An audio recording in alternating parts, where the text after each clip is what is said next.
చెప్పక్క. శ్రీ గురుభ్యో నమః. నేను ఈరోజు భీష్మ ఏకాదశి గురించి చెప్పబోతున్నాను.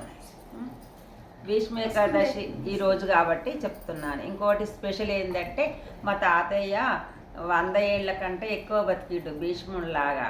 ఆధ్యాత్మిక పరుడే మా తాత. ఈరోజే మా తాత చనిపోయిండు భీష్మ ఏకాదశి నాడు. కాబట్టి ఇది తాత రోజుది ఉంటుంది, మళ్ళీ భీష్ముంది ఉంటుంది, ఏకాదశి 3 కూడా కలిసి వస్తాయి అన్నమాట. ఏకాదశి అంటే ఏంటంటే ఏక్ అంటే 1, దశ అంటే 10. అయితే 10 ఇంద్రియాలను అరికడితే ఆ ఒక్క పరమాత్మని తెలుసుకోగలుగుతాం అన్నమాట. 10 ఇంద్రియాలు అంటే ఏంటి? అంతరేంద్రియాలు, బాహ్యేంద్రియాలు అని ఉంటాయి మన లోపల. అయితే ఏ విధంగా అంటే అంతరేంద్రియాలు అంటే జ్ఞానము, మనసు, బుద్ధి, చిత్తము, అహంకారము. వీటిని అంతరేంద్రియాలు అంటారు. అయితే ఈ జ్ఞానం మనకు భగవంతుడు ఈ శరీరం ఇచ్చిండు. మనకి ఎంత మంచి శరీరం ఇచ్చిండు, అన్ని జంతువుల కంటే. అయితే ఇది దేవతల కంటే కూడా గొప్ప జన్మ అంటారు. ఎందుకంటే దేవతలు, నియమిత దేవతలు, వాళ్ళు ఏది చేయాలో, ఇప్పుడు బ్రహ్మదేవుడు ఉండు సృష్టిస్తాడు, విష్ణువుడు పోషిస్తాడు, మహేశ్వరుడు లయం చేస్తాడు. కానీ మరి మానవ జన్మకే జన్మ లేకుండా వేసుకునే పద్ధతి మానవ జన్మకే, కానీ ఎవరికి లేదు. కాబట్టి జంతువుల కంటే కూడా ఈ దేవతల కంటే కూడా ఎంతో విలువైన జన్మ. ఎన్ని తపస్సులు, ఎన్ని జన్మల తపస్సు వలన ఈ మానవ శరీరం వచ్చింది. అయితే మన లోపల 25 ఇంద్రియాలు ఉన్నాయి. 25 ఈ 10 ఇంద్రియాలను అరికట్టాలన్నట్టు మనం. అంటే మనలో ఏమన్నది? జ్ఞానము, మనసు, బుద్ధి, చిత్తము, అహంకారం అనేటి ఇంద్రియాలు ఉన్నాయి మనకు. ఈ జ్ఞానం భగవంతుడు మనకి ఎందుకోసం ఇచ్చిండు అంటే తినడం, తాగడం, నిద్రపోవడం, సంపాదించుకోవడం ఇంతే కాదు జీవితం అంటే. అంటే మనం భగవంతుని తెలుసుకోవాలనే ఆలోచన రావాలన్నమాట. అది పూర్వజన్మ సంస్కారం వల్ల వస్తుంది. మనకు ఉంటున్న వాతావరణము, వాళ్ళ వ్యక్తుల యొక్క దాంతో కూడా వస్తుంది అన్నమాట. ఎవరి సాంగత్యం ఉంటే వాళ్ళ బుద్ధులు వస్తాయి కదా. అట్లా ఈ జ్ఞానం ఉన్నది. ఈ జ్ఞానం దేనికి ఉపయోగించాలి?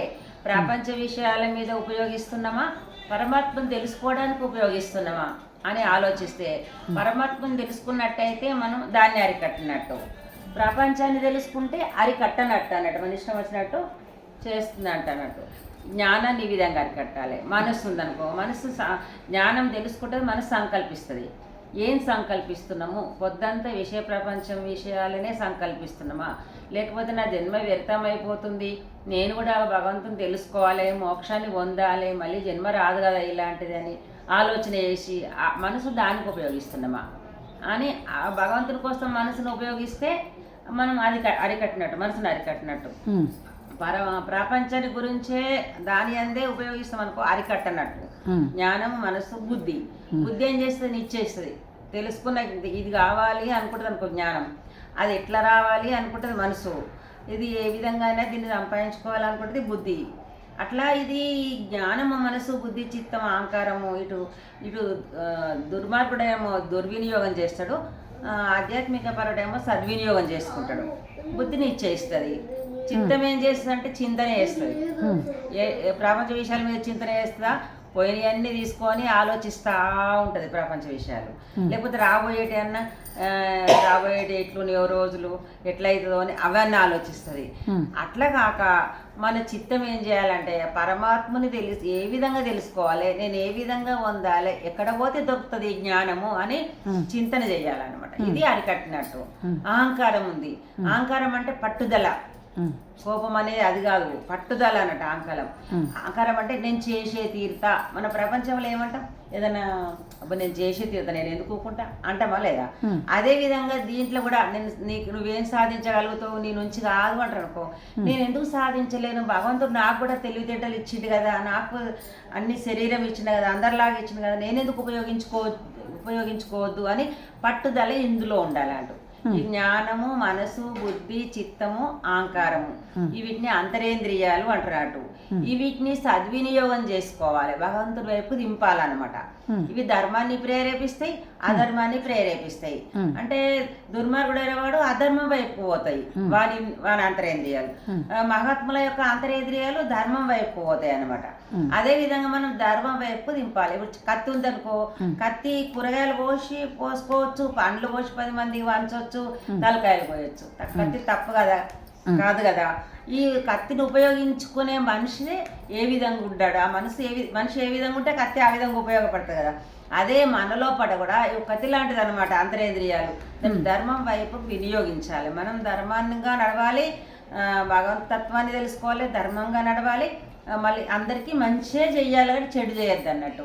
ఆ విధంగా ఉపయోగించుకుంటే ఈ అంతరేంద్రియాలను అరికట్టినట్టు. ఒక ఐదింటిని అరికట్టాడు. ధర్మాన్ని అధర్మంగా రెండింటి పనిచేస్తుంది కాబట్టి. తర్వాత విషేంద్రియాలు అంటే ఇప్పుడు చెవులు ఉన్నాయి అనుకో, ఇవి జ్ఞానేంద్రియాలు. ఈ జ్ఞానేంద్రియాలు ఏం చేస్తాయంటే నిరంతరం విషయేంద్రియాలను ఆలోచిస్తుంటాయి అన్నట్టు. చెవులు ఉన్నాయి అనుకో, ఏమి వినాలి ఏం చెప్తారు అనుకుంటాము, ఇది ఒక ఇంద్రియం. కళ్ళు ఉన్నాయి అనుకో, దేన్ని చూడాలి, టీవీ చూడన్నా, ఫోన్ చూడన్నా, అది చూడన్నా, ఇది చూడన్నా అనుకుంటాము. స్పర్శ చర్మం ఉందనుకో, నా వాళ్ళు వస్తే మంచిగుండు, వాళ్ళు వస్తారా వీళ్ళు వస్తారా, వాళ్ళతో ఉండన్నా వీళ్ళతో ఉండన్నా, ఇది స్పర్శ అన్నమాట. వాసన, మంచి వాసనలు సువాసన, ఇది బాగుంది వాసన అంటాం. రుచి, ఈ రకం రుచి ఇది తినన్నా అనుకుంటాం. వీటియే కదా నిరంతరం, దాని మీదనే కదా. ఈ శబ్ద స్పర్శ రూప రసగంధాలేమో విషయేంద్రియాలు. ఈ శ్రోత్రము త్వక్కు చక్షు జిహ్వ గ్రానేంద్రియాలు. వీటిని మన ముఖం అందే చూసుకోవచ్చు, చెవులు, కండ్లు, చర్మము, ముక్కు, నోరు, ఇవన్నీ. అయితే ఈ జ్ఞానేంద్రియాల ద్వారా నిరంతరము విషయేంద్రియాల వైపు తిరుగుతుంటుంది మన మనసు. మనసు టచ్ అయితేనే, చెవుకు టచ్ అయితేనే శబ్దం వింటాం, లేకపోతే తినలేము. ఈ మనసు ఇంద్రియాలకు టచ్ అయినప్పుడే అవి పని చేస్తుంటాయి అటు అవి. అయితే మనం ముంగడికెళ్ళే పోతుంది, మనం ఇక్కడ చూసినామంటే అరే నేను చూడలేదంటాం. మనసు కళ్ళకు టచ్ కాలే, మనం మాట్లాడుతున్నాక మనసు ఎట పోతుంది, ఏమో అంటివి అంటాం, అంటే చెవులకు టచ్ కాలే. మనసు జ్ఞానేంద్రియాల ద్వారా విషయేంద్రియాలు నిరంతరం తెలుసుకుంటూ ఉంటుంది. అయితే మనం వీటిని కూడా అరికట్టాలన్నట్టు. చెవులు ఇచ్చిన భగవంతుడు, ఏమి పడితే అది వినొద్దు. మనకు మన ధర్మానికి ఉపయోగించేది ఏది ఉందో అదే విషయం వినాలి. కళ్ళు ఇచ్చిండు, ఏది పడితే అది చూడొద్దు. మనకు దానికి భగవంతుని యొక్క స్వరూపమే. ఇప్పుడు ప్రతి మనిషి లోపల పరమాత్మ ఉండడానికి తెలుస్తుంది. తెలిసి ఆ పరమాత్మ తత్వాన్నే చూడగలగాలన్నట్టు. మన దృష్టి అటువైపు మళ్ళించాలి. ఈ శబ్దము, స్పర్శ, రూపము, ఇట్లా ఇవన్నీ కూడా అరికట్టాలన్నమాట. ఇవన్నిటిని రుచి, శ్రీరామ నీ నామం ఏమి రుచిరా ఎంతో రుచిరా అన్నాడు రామదాసు. అంటే ఎంతసేపు ఆ రుచి చూడాలన్నమాట, భగవతత్వం రుచి. ప్రహ్లాదు కూడా ఒక్కసారి రుచి చూసినా మళ్ళీ మరవగలమా, హరినామస్వరం మర్చిపో అంటే ఒక్కసారి రుచి చూసినా మళ్ళీ మరవగలమా? అట్లా ఒక్కసారి గిట్ట రుచి చూస్తే భగవంతుని నామస్మరణ, భగవంతుని ఒక్కసారి జ్ఞానాన్ని రుచి చూసినామనుకో మళ్ళీ అస్సలు మరవలేమనండి, మర్చిపోయి ఉండబుద్ధి కాదు. అట్లుంటుంది అన్నమాట. అదేవిధంగా ఈ జ్ఞానేంద్రియాలను అరికట్టినట్టయితే అంతరేంద్రియాలను జ్ఞానేంద్రియాలను అరికట్టినట్టయితే ఆ పరమాత్మను తెలుసుకోగలుగుతాం అన్నమాట. వీటిని ఈ విషయేంద్రియాలు, అంతరేంద్రియాలు, తర్వాత జ్ఞానేంద్రియాలు. విషయేంద్రియాలు ఏముంటాయంటే దానికి ద్వారాలు. జ్ఞానేంద్రియాలు ద్వారాలు, ఇవి రావడానికి పోవడానికి, విషయేంద్రియాలు రావడానికి పోవడానికి ఇవి ద్వారాలు అన్నమాట. వీటిని 10 ఇంద్రియాలను అరికట్టితేనే అంతటా మళ్ళీ పెట్టేస్తాను ఇంకా. మరి 10 ఇంద్రియాలను, ఈ 10 ఇంద్రియాలను గిట్ట అరికట్టినట్టయితే అంతటా ఉన్న ఒక్కడే పరమాత్మ, అన్నిట్లో ఒక పరమాత్మని చూడగలుగుతారు అన్నట్టు. ఈ ఇంద్రియాలను అరికట్టకపోతే చూడలేరు అన్నమాట. అందుకే ఏకాదశి అంటే ఇది అర్థం అన్నమాట. మరి తర్వాత కొంతమంది ఏం చేస్తారంటే ఉపాసం ఉండాలి, నీలారం ఉండాలి, ఒక్క పొద్దు ఉండాలి. ఒక్కొక్కరికి ఒక్కొక్క రకం ఉంటుంది కదా. అంటే ఒక పొద్దు అంటే ఉపాసం అంటే ఏంది అని దాని గురించి చెప్తా. అంటే దగ్గర, ఉపాధ్యాయుడు అంటే దగ్గర ఉండి చెప్పేటివాడు. ఏదైనా ఉపవాసం. అంటే దగ్గరనే ఉన్నటువంటి ప్రదేశాన్ని చూపిస్తాడు గురువు. ఆ దాని మీద మనసు పెట్టడమే ఉపదేశం అంటారు. ఉపాసన అంటే మనకు ఆనుకొనే ఉంది పరమాత్మ స్వరూపం. అంటే దగ్గర కదా, వాసం అంటే ఉన్నది అన్నమాట. ఆ ఉన్న స్వరూపాన్ని మనకు ఆనుకోనే, మన శరీరానికి కనుగుడ్డుకు ఆనుకోనే ఉన్నాడు పరమాత్మ స్వరూపం. చేపలు నీళ్ళల్లో ఉంటాయి కానీ దానికి నీళ్ళల్లో ఉన్నట్టు తెలియదు. దాని దూపు అయితే తోకతో కొట్టుకొని మీదికి వెళ్ళి నీళ్ళు వస్తే అప్పుడు తాగుతుంది. అట్లే మనం కూడా ఆ పరబ్రహ్మ స్వరూపం లోపలనే ఉన్నాము, పరమాత్మ లోపలనే ఉన్నాము. ఈ విషయము మనకు గురువుగారు చెప్తేనే అర్థమవుతుంది. మన ముఖం మనకే కనబడదు, అర్థం ఉంటేనే కనబడుతుంది. అట్లే మనలో పరమాత్ముడు ఎట్లుండు, మన బయట ఎట్లుండు, అంతటా ఏ విధంగా ఉన్నాడు అనే సంగతి మనం తెలుసుకున్న తర్వాత అన్నిటి అందు కూడా అంతటా కూడా ఆ పరమాత్మనే ఉన్నాడని తెలుసుకొని దాని మీద తదేకంగా మనసు ధ్యానంలో ఉంచి అది ఇది మనసు ఆ పరమాత్ముడు ఒక్కటి అయిపోవడమే ఉపవాసం. అందరూ ఏమనుకుంటారు, తినకుండా ఉండడం ఉపవాసం అనుకుంటారు. అయితే మనస్సును కడుపు ఖాళీ ఉంచితే ఏం లాభం లేదు. కడుపు తిన్నా తినకున్నా అది అంతే ఉంటుంది. స్థూల శరీరము బాల్యం, యవ్వనం, కౌమారం, వృద్ధాప్యం వస్తే తర్వాత పోతుంది. అది కాదు మార్చవలసింది, దేహాన్ని కాదు మనస్సును మార్చాలి. మనసుకు ఈ విషయాలు నిరంతరము విషయాలే ఆహారం. శబ్ద, స్పర్శ, రూప, రస, గంధము ఇవి ఆహారంగా తీసుకుంటుంది మనసు. అయితే ఈ మనసును వీటి దిక్కు పోకుండా ఖాళీ ఉంచాలి. కడుపుని ఖాళీ ఉంచడం కాదు, మనసును ఖాళీ ఉంచాలి, మనసును నిర్విషయం చేయాలి. అయినప్పుడే మనసు ఖాళీ ఉంటేనే పరమాత్ముడు మనసులోకి వస్తాడు. ఇప్పుడు కుర్చీ ఖాళీ ఉంటే కూర్చోమంటే కూర్చుంటావు. అలా వేరే వాళ్ళు ఉంటే నేను కొంత కూర్చోమన్నా రాదు, నువ్వు కూర్చోలేవు. అదే విధంగా మనసే కదా కావాల్సింది భగవంతునికి, శరీరం కాదు కదా. మనసు ఖాళీ ఉంటే నీ మనసులో తిష్ట వేసుకుంటాడు ఆ శ్రీకృష్ణ పరమాత్ముడు. ఆ మనసును ఖాళీ ఉంచుకోవాలి, అప్పుడే ఆ పరమాత్ముని కొలిసినట్టు. కడుపు ఖాళీ ఉంచుకుంటే కాదు, మనసు ఖాళీ ఉంచుకోవడము, విషయాల మీది ఓనియకుండా మనసును నిర్విషయం చేయడమే నిజమైన ఒక్క పొద్దు, నిజమైన ఉపవాసము. అది ఆ విధంగా ప్రయత్నం చేయాలి. దీన్ని మనం ఒక పొద్దు ఉపవాసం అంటాం. జాగరణ అంటారు. జాగరణ శివరాత్రి నాడు కూడా జాగరణ చేస్తారు, ఏకాదశి నాడు కూడా కొంతమంది జాగరణ చేస్తారు కొందరు. అయితే జాగరణ అంటే ఏంటి అంటే అజ్ఞానం అనే నిద్రలో ఉండకుండా జ్ఞానం అనే దాంట్లోనే ఉండాలి మన మనసు. అజ్ఞానమేమో నిద్ర లాంటిది, జ్ఞానమేమో మేల్క లాంటిది. ఎప్పుడు మేల్కతోని ఉండడమే జాగరణ. మేల్కతో ఉంటే స్థూల శరీరంతోనే చర్మచక్షులు తెరుచుకొని ఉండడమే కాదు, మనస్సు ఎప్పుడు జ్ఞాన స్వరూపం మీదనే ఉండాలి. ఆ బ్రహ్మజ్ఞానం తెలుసుకోవాలి. ఆ పరమాత్ముడు అంతటా ఉండు అన్నిటి యందు ఉండడాన్ని ధ్యాస నిరంతరం ఉండడమే జాగరణ. విషయ ప్రపంచంలో ఉంటే నిద్ర, పరమాత్మ తత్వం మీద ఉంటే జాగరణ. ఈ విధంగా జాగరణ చేయాలి. కానీ కళ్ళు తెరుచుకొని కూర్చోవడం, రాత్రి అంతా కూర్చోవడం, పచ్చిస ఆడుకుంటూ కూర్చోవడము, ఆటలు ఆడుకుంటూ కూర్చోవడం జాగరణ కాదు. అట్లయితే చేపలు నీళ్ళలోనే ఉంటాయి, అవి నిద్రనే పోవు. మరి అవి జాగరణ చేసినట్ట. ఆ చిలుకలు పండ్లు తినుకుంటూనే ఉంటాయి, అది ఉపాసం ఉన్నట్ట, దానికి మోక్షం వచ్చినట్ట.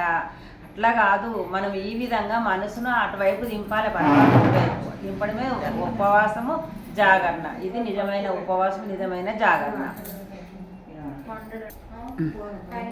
ఇలా మనకు ఈ బ్రహ్మ విద్య తెలుసుకోవాలంటే గురువే అవసరం.